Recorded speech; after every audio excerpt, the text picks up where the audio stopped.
जी अस्सलाम वालेकुम, welcome to Al Farooq academy. I am doctor Ubaidur Rahman. और बायोलॉजी 10th क्लास की बुक में हमने चैप्टर नंबर 14 रिप्रोडक्शन स्टार्ट किया हुआ है और उसमें प्लांट्स में रिप्रोडक्शन हम पढ़ रहे थे। वेजिटेटिव प्रोपगेशन इन प्लांट्स हमने कंप्लीट कर ली, that was asexual reproduction in plants. Vegetative natural भी देख ली, आर्टिफिशियल भी देख ली, उसके एडवांटेजेस डिसएडवांटेजेस भी देख ली। ठीक है, अब हम स्विच करेंगे सेक्सुअल रिप्रोडक्शन इन प्लांट्स के ऊपर कि प्लांट्स में सेक्सुअल रिप्रोडक्शन कैसे होती है।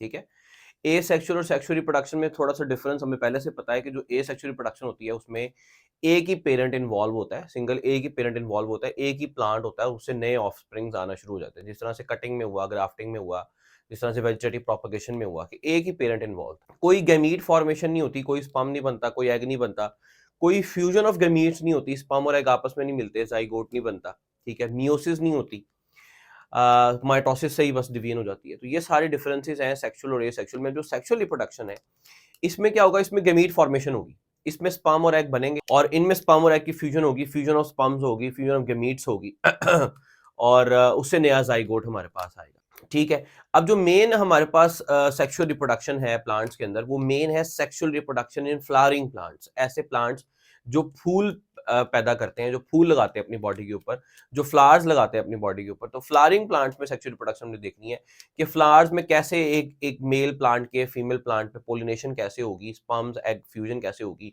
नेक्स्ट जनरेशन कैसे आएगी। ठीक है, लेकिन उस सेक्सुअल रिप्रोडक्शन प्लांट से पहले उसने एक जनरल इंट्रोडक्टरी पैराग्राफ दिए हैं, काफी सारे पैराग्राफ्स दिए हैं प्लांट्स की जनरल रिप्रोडक्शन के बारे में, जो कि फ्लावरिंग प्लांट से रिलेटेड नहीं है। कुछ जनरल बातें हैं, इंट्रोडक्टरी पैराग्राफ है, इंट्रोडक्शन है थोड़ी सी बातों का कि क्या प्लांट्स किस तरीके से रिप्रोडक्शन करते हैं, तो उनको हम पहले देख लेते हैं और उसके बाद फिर हम sexual reproduction in flowering plants के ऊपर जंप करेंगे कि फ्लावर्स जो प्लांट्स प्रोड्यूस करते हैं उनमें कैसे सेक्सुअल रिप्रोडक्शन होती है, फ्लावर्स के कौन से पार्ट्स हैं, कितने वर्ल्स हैं, कितनी कितनी लेयर्स हैं फ्लावर की, और उसमें कौन कौन से पार्ट का क्या क्या किरदार है रिप्रोडक्शन के अंदर। ठीक है, तो अभी जो जर्नल पहले शुरू में बात लिखी है ना उसने रिप्रोडक्शन, सेक्सुअल रिप्रोडक्शन प्लांट्स के अंदर, उसमें जो मेन बात है ना वो है ऑल्टरनेशन ऑफ जनरेशन।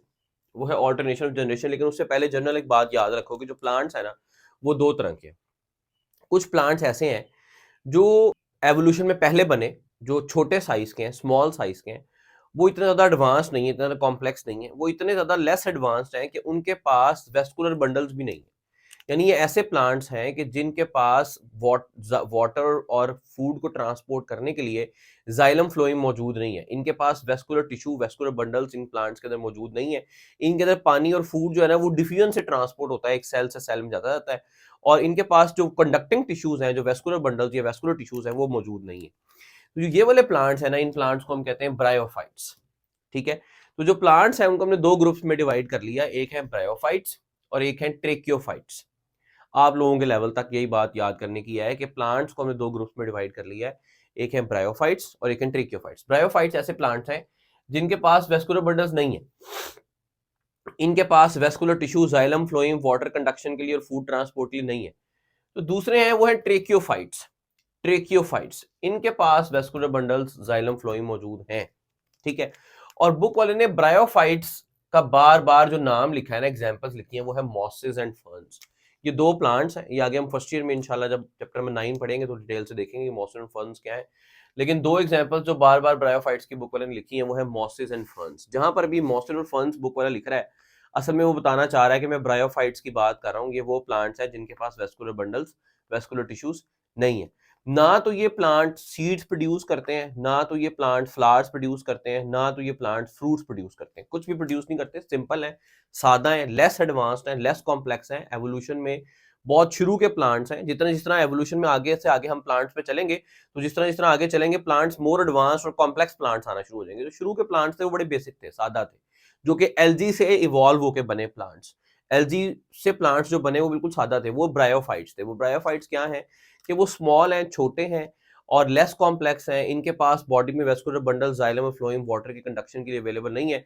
और इनके एग्जांपल्स क्या है, mosses and ferns. Mosses and ferns, ये दो एग्जांपल्स आपने याद रखनी ब्रायोफाइट्स की। उसके बाद जो मोर एडवांस प्लांट्स आए वो थे ट्रेकियोफाइट्स। ट्रेकियोफाइट्स ऐसे प्लांट्स थे जिनके पास वेस्कुलर बंडल्स, वेस्कुलर टिश्यूज थे।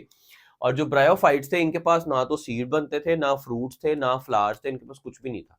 ठीक है, ये और तरीके से रिप्रोडक्शन करते थे जो कि अभी हमने फिलहाल डिस्कस नहीं करनी। ट्रेकियोफाइट्स में अगर हम आए, ट्रेकियोफाइट्स जो प्लांट्स हैं जिनके पास वेस्कुलर बंडल्स हैं, ये दो तरह के हैं। एक है जिम्नोस्पर्म्स और एक है एंजियोस्पर्म्स। जिम्नोस्पर्म्स और एंजियोस्पर्म्स। जिम्नोस्पर्म्स और एंजियोस्पर्म्स। ये जो हम स्पर्म्स बात कर रहे हैं, इसका मतलब ये है कि ये सीड प्रोड्यूसिंग प्लांट्स है। इसका मतलब ये तो बात क्लियर हो गई कि ट्रेकियोफाइट्स के पास वैस्कुलर बंडल्स तो था ही। इसका मतलब जिम्नोस्पर्म्स और एंजियोस्पर्म्स दोनों के पास क्या है, स्पर्म। इसका मतलब ये कि सीड प्रोड्यूसिंग प्लांट्स है, ये सीड्स प्रोड्यूस करते हैं। अगली नस्ल जब आएगी तो इनकी सीड्स लगेंगे इनकी बॉडी के ऊपर, वो बीजों को बोएंगे तो अगली नस्ल आ जाएगी। ठीक है, तो जिम्नोस्पर्म्स सीड्स प्रोड्यूस करते हैं, लेकिन इनका जो सीड है ना, इनका जो बीज है, आम हालात में जो सीड्स हमने देखे हैं वो क्या होता है कि सीड्स जो है ना वो इनक्लोज्ड होते हैं किसी फ्रूट की बॉडी के अंदर। किसी फल होता है, जिस तरह मैंगो है, मैंगो में पूरा फ्रूट है और फ्रूट के अंदर सीड है। लेकिन जिम्नोस्पर्म्स में क्या होगा, जिम्नोस्पर्म्स में फ्रूट नहीं होगा, इनकी बॉडी के अंदर फ्रूट नहीं होगा। इनका जो सीड है वो ऐसे ही लगा होगा, प्लांट की बॉडी के ऊपर ऐसे ही लगा होगा, अनकवर्ड होगा, सीड ऐसे ही पड़ा हुआ होगा। सीड के इर्द गिर्द कोई कवरिंग फ्रूट की या कोई दीवारें कुछ और नहीं होगा, बस सीड होगा। ठीक है, जिम्नोस्पर्म्स के ऊपर सीड्स होंगे लेकिन फ्रूट नहीं होगा, फ्लावर भी नहीं होगा, फूल भी नहीं प्रोड्यूस करेंगे। असल में फूल की जो ओवरी है, फ्लावर की जो ओवरी है, वही कन्वर्ट हो जाती है फ्रूट में, जो कि आगे मैं पढ़ाऊंगा आपको इंशाल्लाह डिटेल में। तो फ्लावर भी नहीं होगा और फ्रूट भी नहीं होगा। लेकिन जो एंजियोस्पर्म्स हैं, ये कैसे प्लांट्स हैं, ये मोस्ट एडवांस और मोस्ट कॉम्प्लेक्स प्लांट्स हैं। ये एवोल्यूशन में सबसे ऊपर के प्लांट्स हैं। ये क्या करते हैं, इनके पास वेस्कुलर बंडल्स भी हैं क्योंकि तो ट्रेकियोफाइट्स हैं। ये फ्लावर्स भी प्रोड्यूस करते हैं, फ्रूट्स भी प्रोड्यूस करते हैं और उन फ्रूट्स के अंदर सीड्स प्रोड्यूस करते हैं।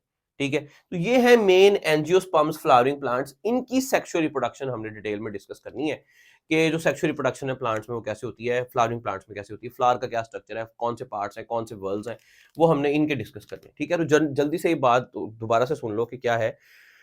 प्लांट्स दो तरह के हैं, एक है ब्रायोफाइट्स, एक है ट्रेकियोफाइट्स। ब्रायोफाइट्स के पास वेस्कुलर बंडल्स नहीं है, जाइलम फ्लोएम नहीं है, वाटर कंडक्टिंग टिश्यूज नहीं है, सिंपल प्लांट्स हैं, सादा है, छोटे हैं। इनके पास, इनमें तो कहानी शुरू ही नहीं ना हुई, इनके पास ना तो फ्रूट है, ना फ्लावर है, ना सीड है, इनके पास कुछ भी नहीं। उसके बाद जो जो ज्यादा एडवांस्ड है वो है ट्रेकियोफाइट्स। ट्रेकियोफाइट्स के पास वेस्कुलर बंडल्स हैं। अब जिनके पास वेस्कुलर बंडल्स हैं वो दो तरह के, असल में तीन तरह के हैं, लेकिन आप लोगों के लेवल तक दो तरह के हैं, जिम्नोस्पर्म्स और एंजियोस्पर्म्स। जिम्नोस्पर्म्स और एंजियोस्पर्म्स, जिम्नोस्पर्म्स ऐसे हैं, अब जो दोनों के साथ स्पर्म आ गया, इसका मतलब दोनों सीड्स प्रोड्यूस करते हैं। फर्क क्या है कि जो जिम्नोस्पर्म्स हैं, इनके सीड के इर्द गिर्द कोई फ्रूट की वॉल नहीं है, इनके सीड्स अनकवर्ड है, क्योंकि ये इनके पास फ्लावर ही नहीं है। तो अगर फ्लावर ही नहीं है तो ओवरी नहीं है, ओवरी नहीं है तो फ्रूट कैसे बनेगा। ठीक है, तो इनके पास जो सीड्स हैं वो ऐसे ही सीड एस लगे हुए हैं, इनके इर्द गिर्द कोई फ्रूट की कवरिंग नहीं है। लेकिन जो एंजियोस्पर्म्स है, ये फ्लावरिंग प्लांट्स हैं। जब ये फूल प्रोड्यूस करेंगे, उसके बाद इनके फ्लावर की ओवरी कन्वर्ट हो जाएगी फ्रूट में, और फ्रूट के अंदर क्या होगा, सीड। ठीक है, तो इनके पास सीड्स भी हैं, फ्रूट्स भी हैं, फ्लावर्स भी हैं। ये वाले मोस्ट एडवांस्ड ऑर्गेनिजम्स हैं, प्लांट्स हैं, एंजियोस्पर्म्स। इनको हमने डिटेल से आगे पढ़ना है। ठीक है, अब जनरली अगर हम देखें सेक्सुअल रिप्रोडक्शन के अंदर जो सेक्सुअल रिप्रोडक्शन होगी, अब इसमें ए सेक्सुअल रिप्रोडक्शन से क्या फर्क है कि इनमें प्रोडक्शन ऑफ गमीट्स होगी, स्पर्म और एग बनेंगे, जिस तरह मैंने पहले भी बताया, अब इंट्रोडक्शन में बताया, अब दोबारा बताने लगा हूं। स्पर्म्स और एग बनेंगे और फिर स्पर्म और एग आपस में फ्यूज करेंगे, फ्यूजन ऑफ गमीट्स होगा और फिर जाइगोट बनेगा। ठीक है, अब स्पर्म और एग आपस में कैसे मिल जाएंगे एक दूसरे के साथ, स्पर्म और एग को एक दूसरे के पास लेके आने का भी कोई ना कोई तरीका होना चाहिए। वो क्या मेथड है वो हम देखते हैं। पहले तो ये देखो कि जो सेक्सुअल रिप्रोडक्शन है प्लांट्स में, there is production of gametes. इनमें गेमीट प्रोडक्शन होगी, मेल के गेमीट्स बनेंगे, मेल प्लांट के भी गेमीट्स बनेंगे और फीमेल प्लांट के भी गेमीट्स बनेंगे। जो मेल प्लांट के गेमीट्स होंगे उसे बोलेंगे स्पर्म्स, जो फीमेल प्लांट के गेमीट्स होंगे उसे बोलेंगे एग्स। अब इसका मतलब ये है कि इसमें अगर सेक्सुअल रिप्रोडक्शन है और गेमीट फॉर्मेशन है और मेल अलग है और फीमेल अलग है, तो इसका मतलब ये कि मेल प्लांट और फीमेल प्लांट अलग अलग होगा। हाँ, ऐसा भी हो सकता है कि मेल प्लांट अलग हो और फीमेल प्लांट अलग हो। ऐसा भी हो सकता है कि एक ही प्लांट के ऊपर मेल पार्ट्स भी हों, रिप्रोडक्टिव स्ट्रक्चर्स के, और फीमेल पार्ट भी हो, और मेल के स्पर्म्स फीमेल के एग के पास चले जाए। ठीक है, दोनों अलग अलग प्लांट्स भी हो सकते हैं और एक ही प्लांट के ऊपर दोनों पार्ट्स भी हो सकते हैं। तो प्रोडक्शन ऑफ गेमीट्स होगी एंड देयर फ्यूजन, गेमीट्स बनेंगे और फिर वो दोनों आपस में फ्यूज कर जाएंगे। जब स्पर्म और एग आपस में फ्यूज करेंगे तो क्या बनेगा, जाइगोट। ठीक हो गया। अच्छा, अब ये जो स्पर्म और एग को पास पास लेके आना है, इसके भी डिफरेंट मेथड्स हैं, इनके भी डिफरेंट मेथड्स हैं। क्या मेथड्स हैं कि there are different methods for bringing sperm और एग सेल टुगेदर। स्पर्म और एग को आपस में मिलाने में बहुत सारे डिफरेंट मेथड्स हैं, डिफरेंट तरीके हैं, हर प्लांट का अपना तरीका है। लेकिन जनरली दो तरीके जो है ना वो हम डिस्कस कर लेते हैं। एक ब्रायोफाइट्स का जनरल तरीका डिस्कस कर लेते हैं और एक ट्रेकियोफाइट्स का डिस्कस कर लेते हैं, क्योंकि वही दो प्लांट्स हैं जो हमने पढ़े हैं, ब्रायोफाइट्स और ट्रेकियोफाइट्स। ब्रायोफाइट्स कौन थे, ब्रायोफाइट्स वो थे जिनके पास वेस्कुलर बंडल नहीं थे, इनके पास जाइलम फ्लोएम नहीं था, ये छोटे प्लांट्स थे, और इनकी एग्जांपल्स थी मॉसेस और फर्न्स, और इनके पास ना सीड, ना फ्रूट, ना जो है ना फ्लावर, कुछ भी नहीं था। अब ब्रायोफाइट्स के बारे में नेक्स्ट बात देखो क्या है। ब्रायोफाइट्स जो चूंकि सादा पौधे हैं, इनको अपने स्पर्म्स को एग के पास भेजने के लिए और सेक्सुअल रिप्रोडक्शन करने के लिए पानी चाहिए। दे need water for the sexual reproduction. अगर पानी नहीं होगा तो इनका स्पर्म जो है ना वो एग के पास नहीं जा सकते। क्यों नहीं जा सकते, क्योंकि इनके जो स्पर्म्स हैं वो मोटाइल हैं, वो हरकत कर सकते हैं, वो स्विम कर सकते हैं पानी के ऊपर, पानी के अंदर। जमीन पे तो स्पर्म्स नहीं ना स्विम कर सकते, लैंड के ऊपर तो नहीं, ड्राई लैंड के ऊपर तो स्पर्म्स नहीं करेंगे स्विम। किसके अंदर करेंगे? पानी के अंदर। तो they can swim and they can reach to the egg inside the water. पानी के अंदर से जा सकते हैं स्विम करके, पानी उसके पास, फीमेल के पास जा सकते हैं।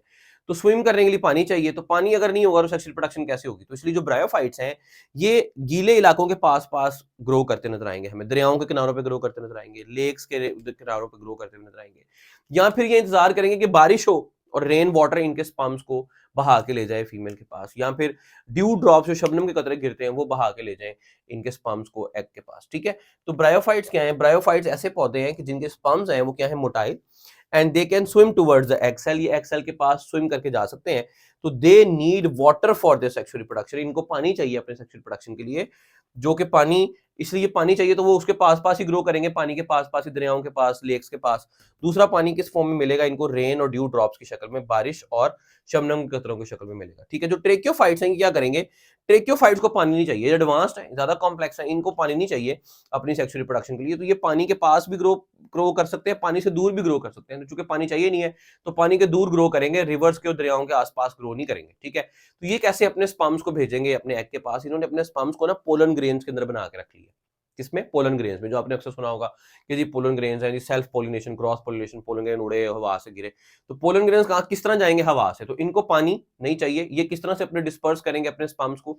एयर के जरिए। तो ट्रेकियोफाइट्स पोलन ग्रेन्स को डिस्पर्स करेंगे कैसे? बाय विंड, हवा से। एयर, एयर मैंने लिख दिया, moving air is called wind, हवा के जरिए, विंड के जरिए ये डिस्पर्स करेंगे अपने पोलन ग्रेन्स को, मेल प्लांट से फीमेल प्लांट तक पहुंचाएंगे। ठीक हो गया, तो अब देखो जरा क्या क्या डिफरेंसेस हमने पढ़ लिए। जो ट्रेकियोफाइट्स हैं उन ट्रेकियोफाइट्स में वेस्कुलर बंडल्स हैं, ब्रायोफाइट्स में वेस्कुलर बंडल्स नहीं है।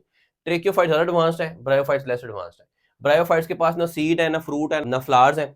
लेकिन जो ट्रेकियोफाइट्स हैं ये दो तरह के, जिम्नोस्पर्म्स और एंजियोस्पर्म्स। एंजियोस्पर्म्स के पास फ्लावर्स भी हैं, फ्रूट्स भी हैं, सीड्स भी हैं, लेकिन जिम्नोस्पर्म्स के पास फ्लावर्स और फ्रूट्स नहीं है, सिर्फ सीड्स हैं। ठीक हो गया, अभी जो जिम्नोस्पर्म्स और एंजियोस्पर्म्स है, फ्लावरिंग प्लांट्स, ये जो आपके इर्द गिर्द जितनी भी एग्जांपल्स आपको नजर आ रही है, रोज प्लांट, सनफ्लावर, ट्यूलिप, ये सारे प्लांट्स एंजियोस्पर्म्स है। ठीक है, जिम्नोस्पर्म्स की एग्जांपल जो कि बुक में लिखी नहीं है, ना ही मैं बता रहा हूँ, आपको याद करने की जरूरत नहीं है। और जो ब्रायोफाइट्स है इसकी दो एग्जांपल याद करनी है, मॉसेस एंड फर्न्स। अब ब्रायोफाइट्स जो कि छोटे हैं और लेस एडवांस्ड हैं और इनके स्पर्म्स मोटाइल हैं, इनको स्पर्म्स को फीमेल तक पहुंचाने के लिए, एक्सेल पहुंचाने के लिए, इन स्पर्म्स को स्विम करना पड़ेगा, इसलिए इनको पानी चाहिए, दे need water for the sexual reproduction. ठीक है, वो पानी रिवर्स के, लेक्स के, दरियाओं के किनारों पे भी हो सकता है और बारिश के कतरों से भी हो सकता है। ठीक है, जो ट्रेकियोफाइट्स हैं ज्यादा एडवांस्ड है और इनको पोलन ग्रेन्स डिस्पर्स करते हैं हवा के जरिए, और इनको पानी तक पहुंचने के लिए कोई भी इनको फीमेल तक पहुंचने के लिए कोई भी जो है ना उसकी जरूरत नहीं है, कोई पानी की जरूरत नहीं है। ये किस तरह जाएंगे? They are disperse by wind, हवा के जरिए जाएंगे। ठीक है, अब ये जो प्लांट्स है ना, चाहे ब्रायोफाइट्स हो चाहे ट्रेकियोफाइट्स हो, दोनों के अंदर दो दो जनरेशन है। हर प्लांट की जो दुनिया में एग्जिस्ट करता है उसकी दो जनरेशन है, एक है स्पोरोफाइट जनरेशन और एक है गेमीटोफाइट जनरेशन। दो तरह की जनरेशन है। कौन कौन सी जनरेशन है? एक है स्पोरोफाइट जनरेशन और एक है गेमीटोफाइट जनरेशन। यानी एक प्लांट है, फॉर एग्जांपल एक प्लांट है रोज प्लांट, जो गुलाब का पौधा है, इस गुलाब के पौधे की भी दो जनरेशन है, एक है स्पोरोफाइट जनरेशन और एक है गेमीटोफाइट जनरेशन। इसी तरीके से मॉसिस और फर्न्स हैं जो कि ब्रायोफाइट्स हैं, इनकी भी दो जनरेशन है, एक है स्पोरोफाइट, एक है गेमीटोफाइट। हर प्लांट जो एक स्पीशी है, एक प्लांट का एक स्पीशी, उसकी दो जनरेशन है, एक स्पोरोफाइट और एक गेमीटोफाइट। स्पोरोफाइट जनरेशन और गेमीटोफाइट जनरेशन, दो जनरेशन। अब मजे की बात यह है कि स्पोरोफाइट जनरेशन रिप्रोड्यूस करके स्पोरोफाइट पौधा नहीं प्रोड्यूस कर सकता, और गेमीटोफाइट जनरेशन गेमीटोफाइट पौधा नहीं प्रोड्यूस कर सकता। Sporophyte generation gametophyte generation produce करेगी और gametophyte generation sporophyte generation produce करेगी। यानी स्पोरोफाइट फिर गेमीटोफाइट फिर स्पोरोफाइट फिर गेमीटोफाइट फिर स्पोरोफाइट फिर गेमीटो के बाद गेमीटो नहीं आ सकती, स्पोरो के बाद स्पोरो नहीं आ सकती। ये कुदरत का निजाम है। Sporophyte generation can not produce sporophyte generation, neither gametophyte generation can produce gametophyte generation. Sporophyte generation will produce gametophyte and gametophyte generation will produce sporophyte. हो क्या रहा है? दोनों एक दूसरे में शिफ्ट हो रहे हैं, दोनों एक दूसरे के साथ ऑल्टरनेट कर रहे हैं।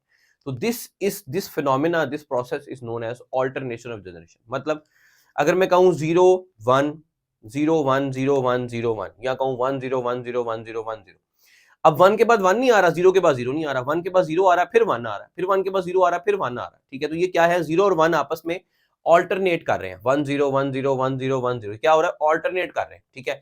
इसी तरीके से गेमीटोस्पोरो गेमीटोस्पोरो गेमीटोस्पोरो, ये क्या कर रहे हैं, एक दूसरे के साथ आपस में ऑल्टरनेट कर रहे हैं, मतलब स्पोरो के बाद स्पोरो नहीं आ रही, गेमीटो के बाद गेमीटो नहीं आ रही, यानी गेमीटोफाइट जनरेशन गेमीटोफाइट जनरेशन नहीं प्रोड्यूस कर सकती, और स्पोरोफाइट जनरेशन स्पोरोफाइट नहीं प्रोड्यूस कर सकती, ठीक है। तो जो ये जनरेशन है, इसका हमने नाम रख दिया स्पोरोफाइट जनरेशन। नाम क्यों रखा, फाइट मींस प्लांट, स्पोरो मींस ये ऐसा प्लांट है जो स्पोर्स प्रोड्यूस करता है, तो ऐसी जनरेशन जो कि स्पोर्स प्रोड्यूस करेगी, जिस तरह हमने स्पोर्स पढ़े थे वहां पर भी, जब मैंने फंजाई में सेक्सुअल प्रोडक्शन पढ़ाई थी, राइजोपस के भी स्पोर्स पढ़े थे हमने कि स्पोरेंजिया होगा, उसमें स्पोर्स लगेंगे, इनके स्पोर्स और तरह के होंगे, लेकिन पढ़े थे हमने स्पोर फॉर्मेशन, ठीक है। तो ये जो प्लांट है ये स्पोर प्रोड्यूस करेगा। जो दूसरा है वो है गेमीटोफाइट, फाइट मींस प्लांट, जिस तरह आपने पढ़ा हाइड्रोफाइट, जीरोफाइट पढ़ा ना, फाइट, फाइट मींस प्लांट, गेमीटो ये गेमीट्स प्रोड्यूस करेगा। तो दो तरह की जनरेशन है, एक है गेमीटोफाइट और एक है स्पोरोफाइट, ठीक है। अब जो स्पोर, हर प्लांट में ये दो जनरेशन, हर प्लांट में, चाहे वो ब्रायोफाइट हो, चाहे वो ट्रेकियोफाइट हो, कोई भी हो, कोई भी स्पीशी हो प्लांट का, उसमें दो जनरेशन है, स्पोरोफाइट और गेमीटोफाइट, ठीक है। स्पोरोफाइट जनरेशन डिप्लॉइड है, यानी 2n है, डिप्लॉइड, इसके पास दो सेट्स हैं क्रोमोसोम्स के, और जो गेमीटोफाइट जनरेशन है वो हैप्लॉइड है। स्पोरोफाइट जनरेशन क्या है, डिप्लॉइड, और गेमीटोफाइट जनरेशन क्या है, हैप्लॉइड। अब 10th क्लास में यहां तक आते थे, हर बच्चे को पता होता है कि डिप्लॉइड और हैप्लॉइड में क्या फर्क होता है। Sporophyte generation is diploid and gametophyte generation is haploid, ठीक हो गया। मोस्ट प्लांट्स में जो हमारे इर्द गिर्द ट्रेकियोफाइट्स हैं, एंजियोस्पर्म्स हैं, उनमें क्या है कि स्पोरोफाइट डोमिनेंट है, स्पोरोफाइट जनरेशन डोमिनेंट है, और गेमीटोफाइट जनरेशन रिसेसिव है। यानी देखो दो जनरेशन है, स्पोरोफाइट और गेमीटोफाइट। अब दोनों में से किसी एक को तो डोमिनेंट होना पड़ेगा, एक डोमिनेंट होगी और एक रिसेसिव होगी। मतलब क्या है इस बात का, डोमिनेंट रिसेसिव, जो मेंडल्स लॉज में पढ़े थे वो वाली डोमिनेंट रिसेसिव की बात नहीं हो रही। डोमिनेंट रिसेसिव का मतलब बाद में यहाँ पे ये है कि एक जनरेशन ऐसी होगी जो उसका प्लांट, जो पौधा होगा वो बड़ा बड़ा होगा, इंडिपेंडेंट होगा, खुद ही फोटोसिंथेसिस कर सकता होगा, अपनी फूड खुद ही प्रिपेयर कर सकता होगा, किसी से भीख मांगने की उसको जरूरत नहीं होगी, बड़ा होगा, लार्ज इन साइज होगा, ठीक है। जो दूसरी जनरेशन होगी ना, जो जो रिसेसिव जनरेशन की हम बात कर रहे हैं, वो स्मॉल होगी, और वो इसी डोमिनेंट डोमिनेंट जनरेशन के साथ ही अटैच होगी, वो इंडिपेंडेंट नहीं होगी, वो डिपेंडेंट होगी, वो अपनी फूड डोमिनेंट वाली जनरेशन से लेके खाएगी, ठीक है। इस तरह से अब मैं ये बता रहा हूं कि जो ब्रायोफाइट्स हैं, इन ब्रायोफाइट्स में और ट्रेकियोफाइट्स में दोनों में ना डिफरेंस है। मतलब क्या डिफरेंस क्या है कि जो ब्रायोफाइट्स है ना, इनमें गेमीटोफाइट जनरेशन डोमिनेंट है और स्पोरोफाइट जनरेशन रिसेसिव है। लेकिन जो ट्रेकियोफाइट्स है ना सारे, इन सारों में स्पोरोफाइट डोमिनेंट है और गेमीटोफाइट रिसेसिव है, ठीक है। आपने यही याद रखना है कि स्पोरोफाइट डोमिनेंट है और गेमीटोफाइट रिसेसिव है। लेकिन मैंने फिर भी एक्स्ट्रा बता दिया है कि जो ट्रेकियोफाइट्स हैं सारे, जो ये हम पढ़ने लगे हैं, इनमें स्पोरोफाइट डोमिनेंट होगी और गेमीटोफाइट रिसेसिव होगी। लेकिन जो ब्रायोफाइट्स हैं इनमें ओपोजिट है, इनमें उल्टा है, इनमें गेमीटोफाइट डोमिनेंट है और स्पोरोफाइट रिसेसिव है। अब देखो जरा इसमें क्या मैं बताने लगा हूं। Sporophyte generation gametophyte, sporophyte diploid है, गेमीटोफाइट हैप्लॉइड है, स्पोरोफाइट डोमिनेंट है, गेमीटोफाइट रिसेसिव है। हाँ, तो ट्रेकियोफाइट्स की बात करें ना, एंजियोस्पर्म्स की बात करें, तो गेमीटोफाइट रिसेसिव मतलब डोमिनेंट का मतलब क्या है कि ये बिग इन साइज है और इंडिपेंडेंट है। इंडिपेंडेंट का मतलब अपनी फोटोसिंथेसिस खुद ही कर लेती है, अपनी फूड खुद ही बना लेती है।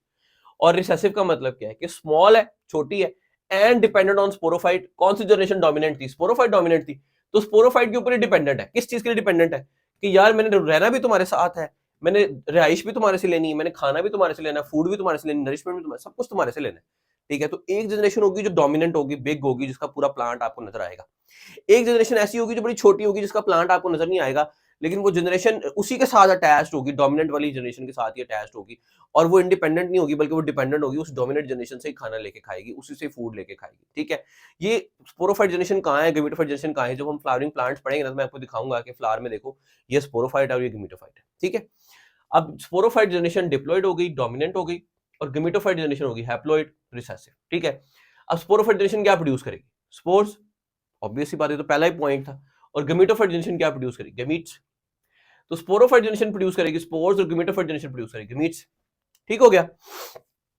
अब ये बात मैंने आपको बताई कि sporophyte generation can not produce sporophyte, neither gametophyte can produce gametophyte, sporophyte will produce gametophyte and gametophyte will produce sporophyte, ऐसा ही है। This is called alternation of generation. एक जनरेशन दूसरे के साथ ऑल्टरनेट कर रही है, दोनों उसके बाद वो वाली नहीं आ रही, दूसरी वाली आ रही है। गेमीटो के बाद गेमीटो नहीं आ रही, गेमीटो के बाद स्पोरो आएगी, स्पोरो के बाद स्पोरो नहीं आ सकती, स्पोरो के बाद गेमीटो आएगी। This is alternation of generation. कैसे आएगी ये देखो। अब ये स्पोरोफाइट है जो कि डिप्लॉइड है, ठीक है, डिप्लॉइड। इसने स्पोरोफाइट प्लांट ने गेमीटोफाइट प्लांट प्रोड्यूस करना है। गेमीटोफाइट हैप्लॉइड है, ये तो हम पढ़ चुके हैं। स्पोरोफाइट डिप्लॉइड है और गेमीटोफाइट हैप्लॉइड है। अब अगर स्पोरोफाइट प्लांट ये चाहता है कि मैं गेमीटोफाइट जनरेशन प्रोड्यूस करूं तो उसे हैप्लॉइड करना पड़ेगा। अब स्पोरोफाइट जनरेशन क्या प्रोड्यूस करता है? स्पोर्स। अब अगर उसने स्पोर्स प्रोड्यूस करने हैं और उस स्पोर्स से नया प्लांट जो आना है वो गमीटोफाइट प्लांट होना है और गमीटोफाइट हैप्लॉइड है, तो इसका मतलब यह है कि स्पोरोफाइट प्लांट को स्पोर्स प्रोड्यूस करने के लिए मियोसिस करनी पड़ेगी। क्यों? क्योंकि मियोसिस एक ऐसी सेल डिवीजन है जिसमें क्रोमोसोम नंबर हाफ हो जाता है। जिस तरह जब हमने 9th क्लास में पढ़ा था चैप्टर नंबर 5 में, तो माइटोसिस में एक सेल में 46 क्रोमोसोम्स थे, जो 2 डॉटर सेल्स बने थे उसमें उनमें भी 46 क्रोमोसोम्स थे। लेकिन मियोसिस के बाद क्या हुआ था कि पहले मियोसिस 1 हुई थी, फिर मियोसिस 2 हुई थी और मियोसिस 2 के बाद 4 सेल बन गए थे। जो 4 सेल बने थे वो हैप्लॉइड थे, हर सेल में 23 क्रोमोसोम्स थे। ऐसे ही था ना, एक 46 वाले सेल से कितने सेल्स बन गए? 4, और उनमें 23 क्रोमोसोम्स थे। तो इसका मतलब यह है कि मियोसिस क्या है? मियोसिस क्रोमोसोम नंबर को हाफ कर देती है, आधा कर देती है। अब अगर स्पोरोफाइट डिप्लॉइड है और गमीटोफाइट हैप्लॉइड है, इसका मतलब यह है कि हमने क्रोमोसोम नंबर को हाफ करना है गमीटोफाइट बनाने के लिए। तो स्पोरोफाइट जब स्पोर्स प्रोड्यूस करेगी तो क्रोमोसोम्स को क्या करेगी? हाफ। तो इसलिए जो स्पोर्स प्रोड्यूस करेगी, तो स्पोर्स प्रोड्यूस करते हुए कौन सी डिवीजन करेगी? मियोसिस। तो स्पोरोफाइट करेगी मियोसिस, और मियोसिस करने के बाद अपने अंदर से स्पोर्स प्रोड्यूस करेगी। वो स्पोर्स जाके लैंड करेंगे जमीन के ऊपर, किसी भी जगह पर जहां पर उनको रहने के लिए कंडीशन सही मिल जाए, फेवरेबल एनवायरनमेंट मिल जाए, खुराक मिल जाए, सॉइल मिल जाए, पानी मिल जाए, तो ये स्पोर्स जर्मिनेट करेंगे। स्पोर्स में से नया प्लांट निकलेगा। वो जो नया प्लांट निकलेगा वो हैप्लॉइड होगा, और जो ये नया प्लांट निकलेगा वो गमीटोफाइट होगा। वो स्पोर तो एक सेल था, उस एक सेल से इतना बड़ा प्लांट कैसे बन गया? माइटोसिस से। सेल्स डिवाइड करते गए पूरा प्लांट आ गया। ठीक है, तो पहला स्टेप समझो। पहले स्टेप में क्या होगा? पहले स्टेप में ये होगा कि स्पोरोफाइट जो जनरेशन थी, डिप्लॉइड जनरेशन थी, ये स्पोरोफाइट जनरेशन मियोसिस से स्पोर्स प्रोड्यूस करेगी। वो स्पोर्स जाके लैंड करेंगे सॉइल के ऊपर, उनको फेवरेबल कंडीशन मिलेगी, वो स्पोर्स जर्मिनेट करेंगे, नंबर ऑफ सेल्स इंक्रीज करना शुरू कर देंगे माइटोसिस से, और जो नेक्स्ट प्लांट आएगा, नेक्स्ट जनरेशन आएगी, दैट विल बी गमीटोफाइट। ठीक हो गया। और गमीटोफाइट क्या है? हैप्लॉइड। स्पोरोफाइट अगर मियोसिस ना करता तो ये डिप्लॉइड हो जाता, तो डिप्लॉइड अगर होता तो ये तो फिर गमीटोफाइट आता ही ना, है ना, तो काम खराब हो जाना था। तो स्पोरोफाइट क्या करेगा? मियोसिस, और मियोसिस के बाद क्या प्रोड्यूस होंगे? स्पोर्स, और स्पोर्स मल्टीप्लाई करते रहेंगे माइटोसिस से, और नेक्स्ट जनरेशन आ जाएगी जिसका नाम है गमीटोफाइट। ठीक है, अब गमीटोफाइट हैप्लॉइड है, इससे हमने प्रोड्यूस करनी है स्पोरोफाइट। गमीटोफाइट से दोबारा वापस क्या प्रोड्यूस करनी है? स्पोरोफाइट। अब गमीटोफाइट तो हैप्लॉइड है और स्पोरोफाइट डिप्लॉइड है, तो ये डिप्लॉइड कैसे आएगी? डिप्लॉइड कैसे आएगी? माइटोसिस में क्रोमोसोम नंबर सेम रहता है, ठीक है ना। अब गमीटोफाइट प्लांट है, गमीटोफाइट जो प्लांट है, इसमें बुक वाले ने क्या किया? डायरेक्ट गमीटोफाइट प्लांट से इस तरह ऊपर लिख दिया, यहां भी गमीट, यहां भी गमीट, और गमीट से जाइगोट बना दिया। ठीक है, लेकिन मैं आपको समझाना चाहता हूं, वो ये समझाना चाहता हूं कि ये जो गमीटोफाइट प्लांट बना है, अब ये तो एक गमीटोफाइट प्लांट बना है ना, या तो मेल होगा या फीमेल होगा, लेकिन कोई उसके साथ दूसरा वाला भी तो, अगर फॉर एग्जाम्पल ये मेल गमीटोफाइट प्लांट बना है, ठीक है, तो कोई और पहले से बना हुआ फीमेल गमीटोफाइट भी तो होगा ना।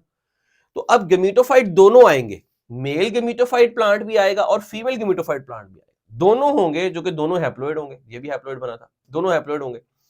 अब मेल गमीटोफाइट प्लांट अपने गमीट्स प्रोड्यूस करेगा जो कि स्पर्म है, और फीमेल गमीटोफाइट अपना गमीट प्रोड्यूस करेगा जो कि एग है। अब ये कैसे प्रोड्यूस करेंगे गमीट्स?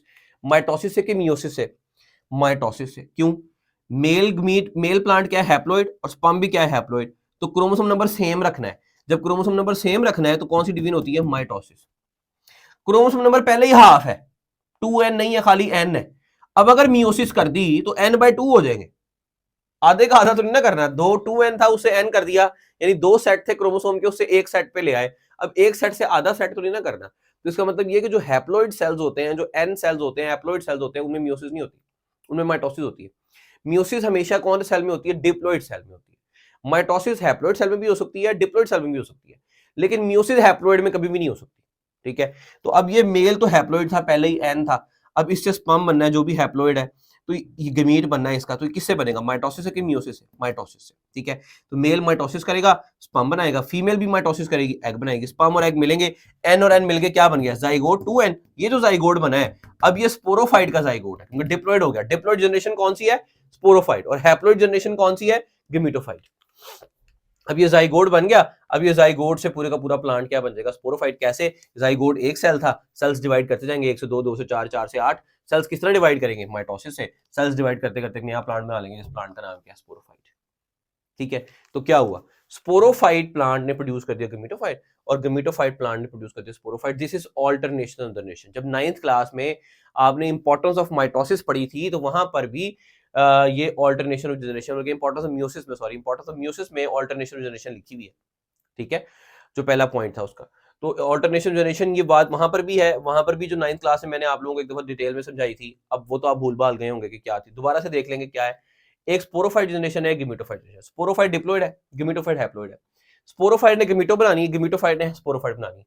स्पोरोफाइट गिमेटोफाइट कैसे बनाएगी? स्पोरोफाइट डिप्लॉयड थी, उसने क्रोमोसोम नंबर को हाफ करना है, कैसे करेगी? मियोसिस से। मियोसिस से कैसे करेगी? मियोसिस से। स्पोरोफाइट मियोसिस करेगी तो स्पोर्स बनेंगे, जो स्पोर्स बनेंगे वो हैप्लॉइड होंगे, क्यों? क्योंकि क्रोमोसोम नंबर हाफ हो गए मियोसिस से। ये स्पोर्स जाके लैंड करेंगे सॉइल के ऊपर, माइटोसिस करेंगे, नया प्लांट आ जाएगा गिमेटोफाइट। अब जो गिमेटोफाइट है ये दो तरह का होता है, मेल गिमेटोफाइट, फीमेल गिमेटोफाइट। मेल गिमेटोफाइट अपने स्पर्म अपने गमीट प्रोड्यूस करेगा, फीमेल गमीटोफाइट अपने स्पर्म अपने अपने अपने गमीट्स एग प्रोड्यूस करेगी। दोनों कैसे प्रोड्यूस करेंगे अपने अपने गमीट्स? माइटोसिस से। क्यों? क्योंकि ये तो पहले ही हैप्लॉइड है, हैप्लॉइड सेल में कभी भी मियोसिस नहीं हो सकती। तो क्रोमोसोम नंबर सेम रखना है, ये भी हैप्लॉइड है, ये भी हैप्लॉइड है, तो क्रोमोसोम नंबर सेम रखना है, तो क्या होगी? माइटोसिस। ये भी माइटोसिस। तो स्पर्म और एग मिलेंगे, क्या बना? जाइगोट। n+n 2n वाला बन गया जाइगोट। अब ये डिप्लॉइड जनरेशन कौन सी होती है? स्पोरोफाइट। माइटोसिस होगी, पूरा प्लांट बन जाएगा जो कि स्पोरोफाइट होगा। ठीक है, दिस प्रोसेस ऑल्टरनेशन जनरेशन। अब इसमें अगर आप यहां से लेके यहां तक देखो, जो मैंने लाइन लगाई है, ये वाला जो एरिया है सारा ये डिप्लॉयड है, ये 2n है। ये वाला जो जनरेशन, ये वाला जो सारा इलाका है सारा हैप्लॉइड है।